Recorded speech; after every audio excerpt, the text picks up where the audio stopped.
Crime stories के साथ मैं हूं फलक चौहान और सोशल मीडिया पर एक इंतहाई अफसोसनाक खबर गर्दिश करती रही है जिसमें बयान किया गया था कि एक बेटे ने अपने बाप का कत्ल किया और उसके बाद उसी बाप की नमाज जनाजा भी पढ़ाई। इसी तफसीलात क्या हैं, इसी हवाले से जानेंगे। हमारे साथ मौजूद हैं आमिर मजीद जो कि नुमाइंदा हैं समा डिजिटल के। अस्सलाम वालेकुम आमिर साहब, कैसे हैं आप? वालेकुम अस्सलाम, शुक्रिया। आमिर साहब, इंतहाई अफसोसनाक वाकया, पहले बेटे ने अपने बाप का कत्ल किया और उसके बाद उसी बाप की नमाज जनाजा भी पढ़ाई।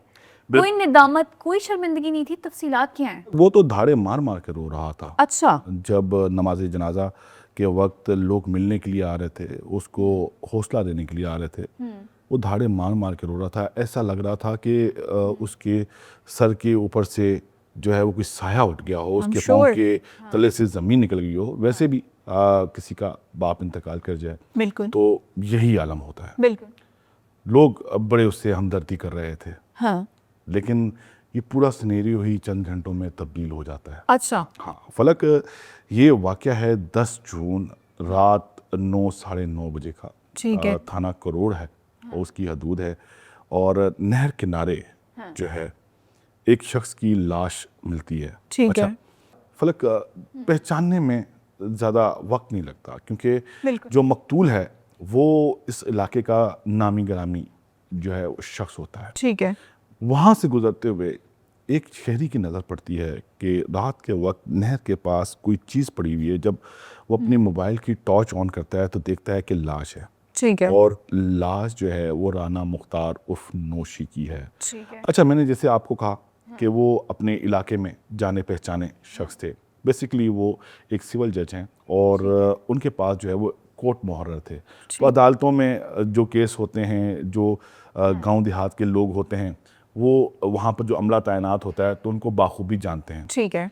इत्तला जाती है राना इफ्तिखार के पास, जो राना मुख्तार के भाई हैं, कि आपके भाई की लाश यहाँ पर पड़ी हुई है। ठीक है। राना मुख्तार जो है पुलिस को बताते हैं, रेस्क्यू 1122 जो है वो कुआ पहुँचती है।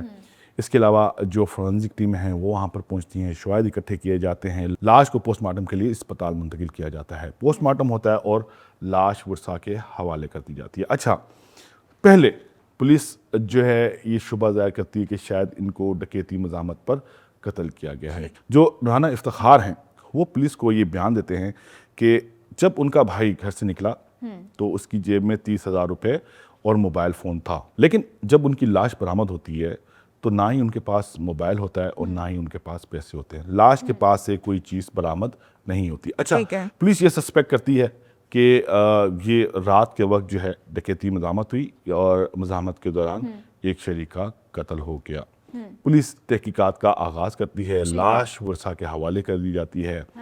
और जो मकतूल का बेटा है जिसका नाम हाशिर है, वो अपने वालिद साहब की नमाज जनाजा अदा करता है। अच्छा, हाशिर नमाज जनाजा कैसे अदा करता है? वैसे लोग सोचेंगे कि वैसे भी कर सकता है बिल्कुल। बेटा जो है बाप की नमाज जनाजा, लेकिन यहाँ पर कुछ अलग है। राना मुख्तार ने बड़े चाहों से अपने बेटे हाशिर को दीन की तालीम दिलवाई। ठीक है। उसको हाफिज़े कुरान बनाया। ठीक है। ये उम्मीद थी कि एक हाफिज़े कुरान पूरा ख़ानदान जो है वो जन्नत में ले जाता है।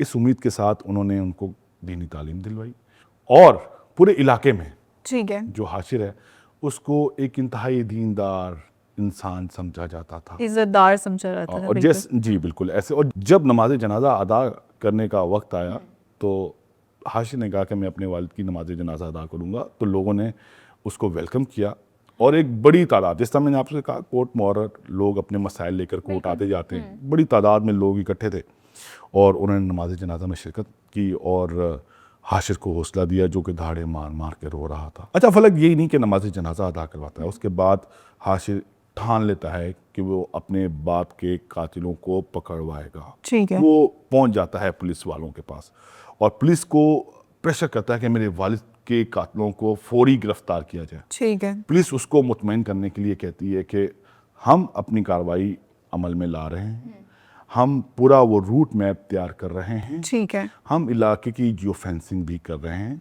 हम अपनी तरफ से पूरी कोशिश कर रहे हैं, अपने पास जितनी भी वसाइल हैं उनको बुरेकार ला रहे हैं ताकि आपके वालिद के कातिल पकड़े जाएं, और अगर आपको यकीन नहीं है तो आप हमारे साथ चलें। ठीक है। पुलिस हाशिर को लेती है। हाँ। वो जो रूट, जिस रूट से राना मुख्तार घर से निकला था और जहाँ पर लाश मिली है उस वकूए से कुछ फासले पर एक दुकान थी, करियाना स्टोर। ठीक है। वहाँ पर भी जो सीसीटीवी कैमरे लगे हुए थे, पुलिस उनको भी सर्च करने की कोशिश करती है। तो इसी दौरान जो है दुकानदार से एक पुलिस वाले की बातचीत होती है। वो उनको बताता है कि क्या हुआ है, आप क्या तलाश कर रहे हैं। तो उनको बताता है जी राना मुख्तार का कत्ल हुआ है। आपको पता है? उन्होंने बोला जी बिल्कुल उनका कत्ल हुआ है, बड़ा अफसोसनाक वाक़या है। वो कल ही रात को 9 साढ़े 9 बजे का वक्त था, हाशिर के साथ मोटरसाइकिल पे यहाँ से जा रहे थे। अच्छा। उस वक्त जब वो दुकानदार बताता है, हाशिर भी वहाँ पर मौजूद होता है। अच्छा, ठीक है। वहाँ पर हाशिर के जो स्थान है वो ख़त्म हो जाता है। पुलिस वाला इस बात को सुनता है, वो जाकर अपने हायर अप्स को बताता है कि दुकानदार इस तरह बता रहा था कि जाए वो कुआ से कोई 15-20 मिनट पहले हाशिर मोटरसाइकिल पे बैठा हुआ था। उन्होंने बोला कि इसको लेकर थाने आ जाओ। थाने लेकर जाते हैं और उससे पूछते हैं कि दुकानदार ने बताया कि रात 9:30 बजे जब ये कत्ल हुआ है, आप अपने वालिद साहब के साथ मोटरसाइकिल पर जा रहे थे। ठीक है। वो डिनाई करता है, जी मैं अपने वालिद साहब का कत्ल कैसे करूँगा, ये सब झूठ है। उसके बाद पुलिस उससे उसके पूरे दिन की रूटीन पूछती है। वो ये बताता है कि वो राजन शाह एक मेले में भी गया था। ठीक है। वहाँ पर मेले में मौजूद जो उसके दोस्त होते हैं उससे पूछगिछ की जाती है। तो वो बताते हैं कि हाँ ये आया ज़रूर था, इसके पूरे कपड़ों पर मिट्टी मिट्टी लगी हुई थी। ऐसा लग रहा था कि ये कहीं गिरा है और बुरी तरह गिरा था और इसको कहीं स्क्रैचेस वगैरह भी आए हुए थे। अच्छा, पुलिस इसको कहती है कि ये गिरा था, इसने बताया नहीं, इसके कपड़ों पे जो है वो खून के निशानात भी थे। पुलिस उससे पूछती है कि वो कपड़े कहाँ हैं जो आपने पहने हुए थे। तो हाशिर आए बाएं शाएं। ठीक है। अच्छा, वो पुलिस से कहती है भाई आपके दोस्त बता रहे हैं हाँ। कि आप मेले पर आए थे, हाँ। आपके कपड़ों पर मिट्टी के निशानात थे, खून के निशानात थे, वो खून आलूद मट्टी आलूद कपड़े कहाँ हैं, आप हमें दे दें। ठीक है। तो हाशिर आएं बाएं शाएं करना शुरू कर देता है। पुलिस को शक जो पहले था अब वो यकीन में बदलना शुरू हो जाता है। ठीक है। पुलिस उसको फिर अपने तरीके से पूछती है। तो वो एतराफ़ जुर्म कर लेता है। ठीक है। आमिर साहब, आपने ये बताया कि वो एतराफ़ जुर्म कर लेता है, लेकिन इस कत्ल के पीछे क्या वजूहात थी? क्या ज़रूरत पड़ी कि उसने हाशिर ने अपने बाप को ही कत्ल कर दिया? फलक एक वालिद साहब की मोहब्बत अपने बेटे से कि वो उसको हाफ़िज़ कुरान बना रहा है, दीनदार बना रहा है, वो उसको एक अच्छा इंसान बनाना चाहता है। बिल्कुल। लेकिन इसकी जो वजह है ना, वो उसमें इस्लाम की बहुत सख्ती से ममानियत है। होता कुछ यूँ है कि हाशिर की दोस्ती हो जाती है एक लड़के से जिसका नाम सज्जाद उर्फ सज्जी है। ठीक है। और वो उसकी मोहब्बत में इतना पागल हो जाता है कि उसके बगैर रह नहीं पाता। एक मिनट, आप क्या सच कह रहे हैं कि वो एक लड़के की मोहब्बत में गिरफ्तार था, हाशिर नाम का लड़का? जी बिल्कुल, हाशिर एक सज्जाद उर्फ सज्जी नामी लड़के की मोहब्बत में गिरफ्तार था। ठीक है। अच्छा, इसका अंदाज़ा हो जाता है राना मुख्तार को और वो उसको कहता है कि इसकी हमारे दीन में बहुत सख्ती से ममानियत है। बिल्कुल। और वो उसको ये हुक्म देता है और उससे रिक्वेस्ट भी करता है कि सज्जाद उर्फ सज्जी से दूर रहो। हाशिर जाके सारी बातें सज्जाद उर्फ सज्जी को बताता है और सज्जाद उर्फ सज्जी एक क्रिमिनल माइंड इंसान है। ठीक वो है। बोलता है अच्छा तुम्हारा बाप ये कह रहा है, हाँ। हम तुम्हारे बाप को ही रास्ते से हटा देंगे। उसने बोला अच्छा। कैसे? उसने बोला मैं तुम्हें एक पिस्टल ला के देता हूँ, तुमने अपने बाप को गोली मार देनी है। अच्छा, ठीक कुछ है। दिन तक तो हाशिर जो है सोचता रहता है कि ये मैं कैसे करूंगा, ये मैं कैसे करता हूँ। फिर वो पूरा प्लान चाक आउट करते हैं। ये प्लान चाक आउट करते हैं। जो राना मुख्तार हैं वो मैंने आपको बताया कोर्ट मुहर्रर तो थे।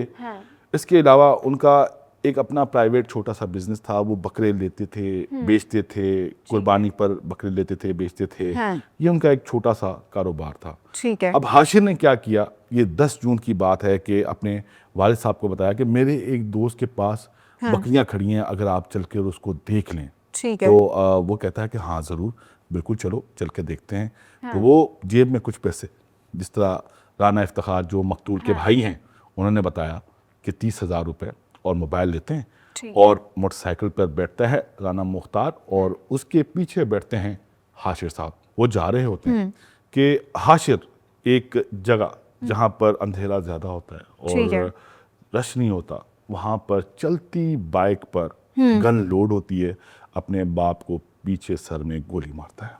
अच्छा। जब गोली मारता है तो बाइक डिस्पेरेंस होती है, तो दोनों बाप बेटे ज़मीन पर गिर जाते हैं। और ठीक जब है। गोली मारते हैं, जब गोली लगती है तो राना मुख्तार का जो ब्लड है हाँ, वो भी हाशिर हाशिर के के कपड़ों कपड़ों पर। पर लग जाता है। ठीक है। जो खून आलूद, मट्टी आलूद कपड़ों की बात हो रही है वो ये थी कि जब वो दोनों गिरे तो राना मुख्तार का खून और मट्टी उसके कपड़ों को लग गया। इसके अलावा जो स्केचेस आए हुए थे उसको, चूंकि चलती बाइक पर गोली मारी है तो छोटी मोटी जो चोटें थी वो भी इस बात की गवाही थी कि कोई इंसिडेंट हुआ है। तो हाशिर ने एतराफ़े जुर्म कर लिया। ठीक है आमिर साहब, चलें, पुलिस की तफ्तीश तो मुकम्मल हो गई, हाशिर ने एतराफ़ जुर्म भी कर लिया। अब आगे इस केस में क्या पेशरफ्त होगी, किस किस्म की उसको सज़ाएं मिलेंगी, क्या दिफात लगेंगी? फलक, जब ये बॉडी बरामद हुई थी राना मुख्तार की, तो उस वक्त उनके जो भाई हैं ठीक है। राना इफ्तिखार, उन्होंने ये मौक़िफ़ इख्तियार किया था कि उनका भाई घर से 30,000 रुपये और मोबाइल अपने साथ लेकर मोटरसाइकिल पर गया था। ठीक है। जब लाश मिली थी तो ना ही पैसे थे और ना ही मोबाइल था। तो शुरू में ये मालूम हो रहा था कि ये डकैती मज़ामत पर कत्ल है। तो ठीक है। पुलिस ने डकैती मज़ामत पर कत्ल की दफ़ात के तहत मुकदमा दर्ज कर लिया था। ठीक है। तो मुकदमा दर्ज है और हाशिर ने एतराफ़ जुर्म भी कर लिया है, रिमांड पर है। पुलिस मज़ीद तहकीकात कर रही है। आला कत्ल जो इस्तेमाल हुआ इस वाक़े में, पिस्टल, वो भी बरामद कर लिया गया है। ठीक है, बहुत शुक्रिया। हमारे साथ मौजूद थे आमिर मजीद, जो कि नुमाइंदा हैं समर डिजिटल के, और हम उम्मीद करते हैं कि हाशिर को अपने बाप को कत्ल करने की कानून के मुताबिक कड़ी से कड़ी सज़ा मिल सके। फलक चौहान को दीजिए इजाज़त, अगले एपिसोड में दोबारा मुलाकात होगी, तब तक के लिए अल्लाह हाफ़िज़।